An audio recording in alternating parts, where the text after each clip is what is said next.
The playground decorations leave little doubt where you are. But once inside the classroom, it's soon spelled out that things here are far from traditional. This is a state school for boys. The Abu Dhabi government funds it, sets the curriculum and hires the staff.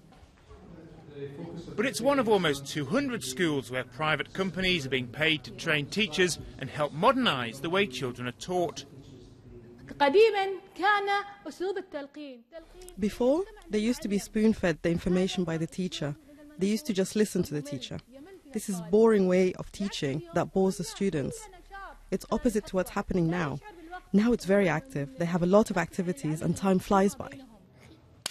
So school might be more fun than it used to be, but the idea is to improve standards, and that doesn't come cheap. So are the tens of millions of dollars being well spent? I believe so, yes. We are spending money in the right place because we are investing in our people. The education of the Arab world is not up to the expectation, and it needs a lot of work to be done to produce the caliber the economy needs to be compatible on the international market. This is a rich country where citizens are well looked after, and privately, experts tell you it can be hard to push the value of education, especially as children, and boys in particular, get older.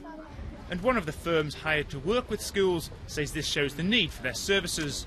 There is a growing sense from young people and parents right around the world, and particularly in this region, that they desperately need the education and training that they can get that will allow them to get into the jobs that they want and allow them to help these economies drive forwards. We need more wealth creators, and that means we need students who are entrepreneurial, who've got creative skills, thinking skills. And yet we have an education system that is typically still stuck in teaching the skills of the past century and not the 21st century. This girls' school's another that's brought in outside help, this time a company from Finland.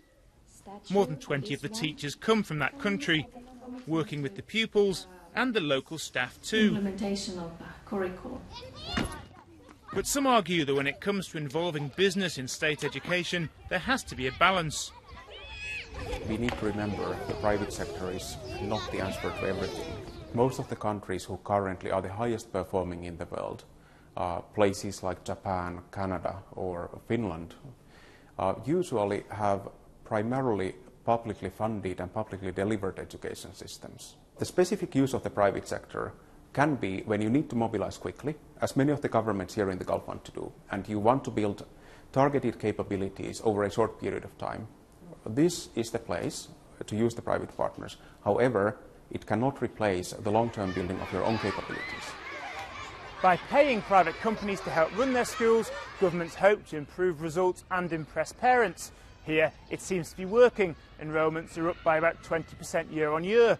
But there's still a lot of work to do, because while just a few years ago, 1 in 3 pupils in this emirate went to a private school, that number's now jumped to 2 in 3.